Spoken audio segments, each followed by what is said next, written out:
É hoje! Eu sou André Vasconcelos, professor de Educação Física e sim, o tão aguardado momento, sonhado, desejo de vocês. Sim, hoje nós iremos trabalhar futsal. E antes me pergunta, professor, a gente vai pra quadra? Calma, porque a gente tem muita coisa para abordar aqui, começando pelo histórico do futsal. Vamos lá, ó. O futebol de salão tem duas versões sobre o seu surgimento.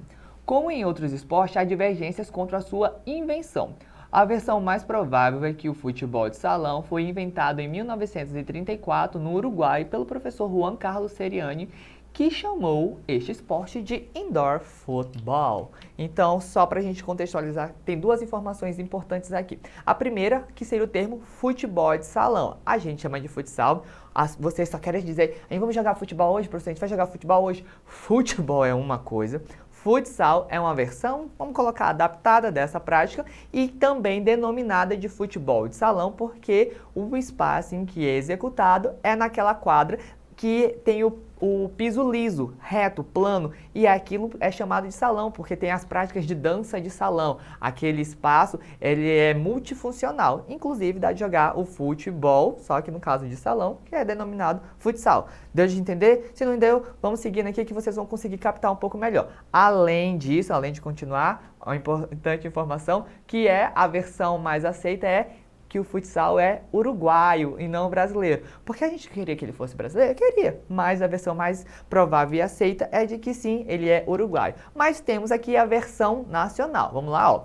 Por volta de 1940, alunos da Associação Cristã de Moços de São Paulo praticavam futebol de salão, mas ainda sem uma cartilha de regras definida.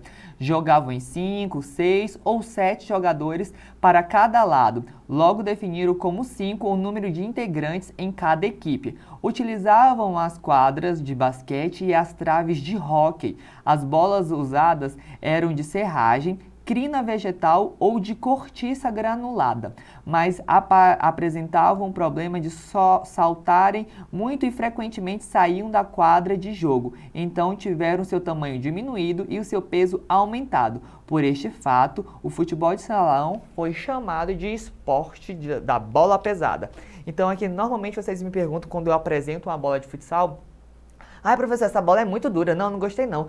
É porque a prática mais comum é a de futebol. E a bola de futebol, ela realmente, como o campo é maior e tudo mais, você tem que fazer que ela alcance grande distância. Então ela quica mais, ela vai mais longe. Já a bola de futsal, ela é mais condensada. Ela é menorzinha, ela é mais pesadinha, justamente para ficar contida no espaço curto do salão da quadra. Tranquilo? É só para vocês contextualizarem. E aqui, nessa nossa versão nacional, foi ali em 1940 que começou a se buscar definir uma cartilha de regras. É importante salientar aqui o número de jogadores. Tinha 7, tinha 6, tinha 5. A gente já falou alguma coisa sobre regras em relação a jogos, esportes, que no caso dos jogos, por ser uma prática ainda similar a uma brincadeira, ela acaba tendo regras adaptadas. Já o esporte vai ter essa regulamentação. Então, o futsal vai ser denominado como esporte justamente a partir desse momento que a gente consegue regulamentar esse contexto de regras. Tranquilo? Então, compreendendo isso, a gente consegue avançar para o jogo em si, ó.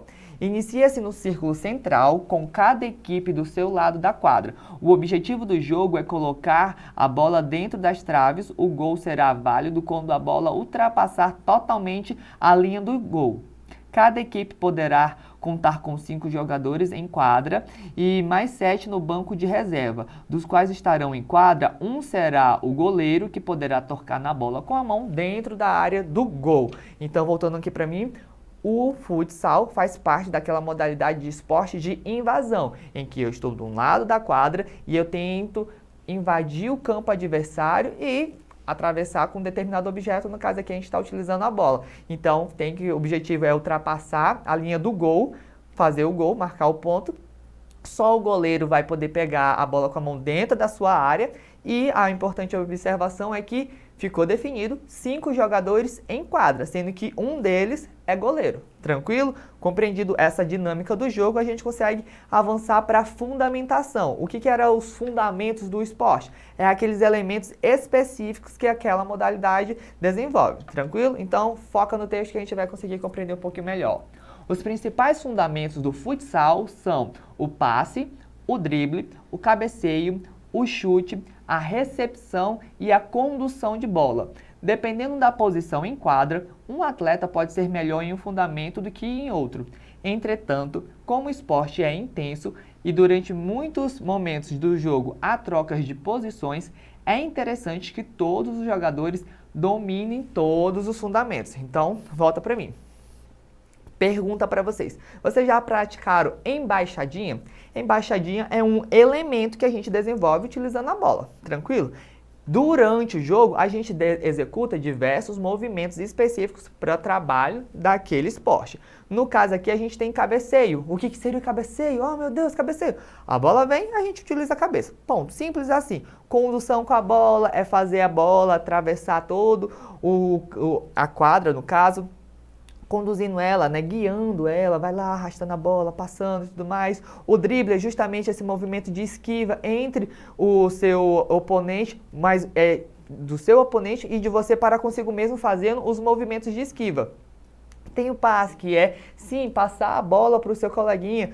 Futsal não é um jogo individual, é uma prática coletiva, então você tem que tocar. Então, toca essa bola, menino. Toca essa bola. Por quê? Porque é um esporte coletivo. Então você pode praticar o passe. O chute é justamente tipo, eu vou fazer o gol. É agora. Então você ter lá o posicionamento em relação à bola, o direcionamento, saber que tem que passar a bola pela linha do gol para poder confirmar, né, da linha das traves e tudo mais. Então é essa dinâmica, esses fundamentos são os movimentos específicos que são executados em quadra, que a gente precisa botar em prática essas ações para desenvolver e aprimorar. E aí o que é importante?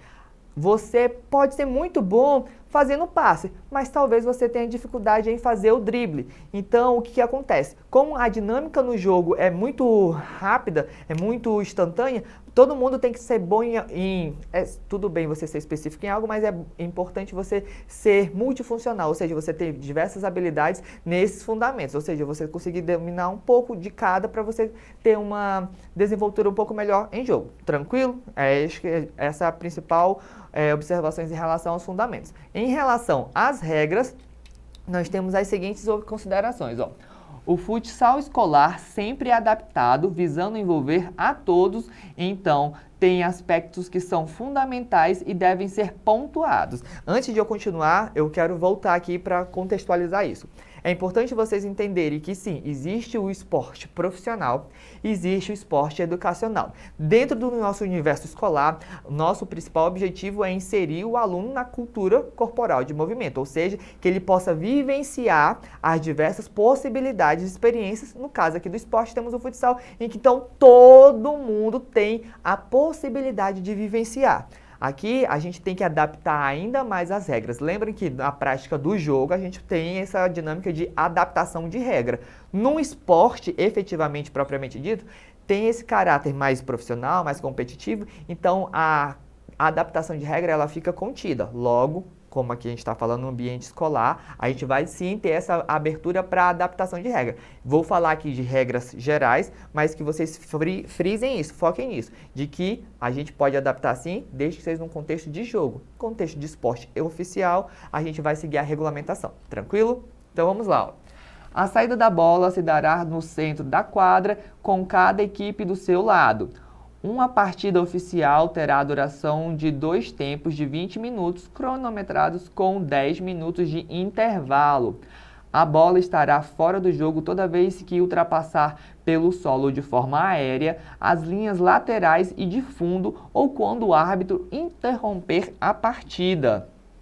Ainda outras regras temos. Toda vez que uma equipe marcar um tento, a bola será colocada em jogo igual à saída de bola por um jogador da equipe que sofreu o tento. Esse tento é a falta, tá bom, pessoal? A lateral deverá ser cobrado com o pé e a bola deverá estar em cima da linha lateral. Será escanteio toda vez que a bola tocar em um jogador da defesa antes de sair pela linha de fundo. O goleiro poderá sair da área do gol com a bola em domínio, mas terá somente 4 segundos para passar a bola ou chutá-la. Acredito que essas são as principais, mas a gente ainda tem mais algumas aqui rapidinho para a gente declarar. Vamos lá. Uma vez participando do lance, o goleiro só poderá receber a bola recuada, tocada do seu colega de equipe, se a mesma transpor a linha central ou alguns adversários tocarem nela. Os jogadores podem ser advertidos com cartão amarelo ou excluídos do jogo com cartão vermelho.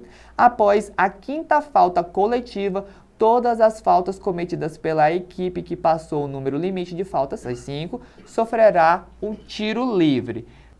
Então, finalizada essa parte de regras, a gente viu que tem muita dinâmica. Lembrando que essa contextualização de regras, ela se dá no sentido de adaptação para o jogo, ou seja, isso aqui são as principais regras gerais que a gente consegue sim executar normalmente em uma partida, uma modalidade, tipo, professor, tal fulano fez aquilo. Entendo que num contexto de aprendizado a gente tem que passar um pano. Entretanto, em uma execução efetiva do jogo, a gente segue as principais regras que foram essas postas. Falando em regras postas, vamos fazer uma coisa que vocês talvez gostem, que é botar em prática esses conhecimentos. Vocês são muito bons em futsal, hora de exercitar. Vamos lá? 3, 2, 1, na tela.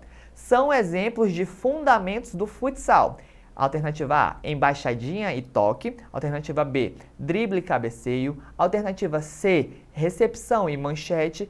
Alternativa D, feijãozinho e goleio. Meu Deus, essa chega, deu até a coceira. Por favor, acertem 3, 2, 1. Acertamos? Drible e cabeceio. Foi aquilo que eu mencionei, de movimentação com o corpo e, utilizando esses vulgarmente aí, esse cocuruta de vocês. Vamos ver se tem mais uma questão? Não tem uma questão, tem uma reflexão. Deixa eu só indagando aí para vocês, ó. Por que o futsal não é tão difundido quanto o futebol? Vamos pensar, refletir, porque aqui a gente está falando sim do aspecto cultural, que eu sei que você muito mais, mas que vai tomar conta e que vai dinamizar e guiar vocês no aprendizado de vocês, que é esse aspecto da cultura, essa apropriação de conhecimento, difusão e disseminação de conhecimento. Aqui a nossa experiência com o futsal, ela é mais difundida justamente, com o futebol é mais difundida justamente por essa dinâmica de experiência, de vivência e de troca de conhecimentos. O futsal, por ser um aspecto desenvolvido em um local muito específico, é um salão, uma quadra, a gente fica mais contido. No caso do futsal, do futebol, a gente se sente mais livre de tipo, pega uma bolinha de papel, pega uma garrafa, começa a chutar e começa a enlouquecer o professor, mas de forma geral, eu acredito que vocês conseguiram captar a principal mensagem do futsal, de que sim, ele é uma prática, uma alternativa, que tem sim as suas regras, mas que tem sim o mesmo encanto que o futebol tem. Por quê? Porque ele realmente aviva e celebra toda essa prática de identidade que a gente tem. Tranquilo? E aí, como prática final, porque eu sei que vocês querem sim botar em prática, que tal uma prática de embaixadinha ou cabeceio? Eu vou pegar minha bola super especial, 5, 4, 3, 2, 1, pausou. Tcharam, pronto, eu peguei aqui sim, ela é rosa, João, sim, é rosa, e é pequenininha de plástico porque eu não quero quebrar nada no estudo. Então, o que você pode fazer? Tentar praticar algum dos fundamentos. O que eu posso fazer aqui? Talvez um cabeceio. Opa, quebrei? Não, quebrei nada não, tá tudo bem. Vejo vocês, eu vou consertar aqui antes que me demito. Vejo vocês na próxima e até lá. E nada de quebrar nada em casa.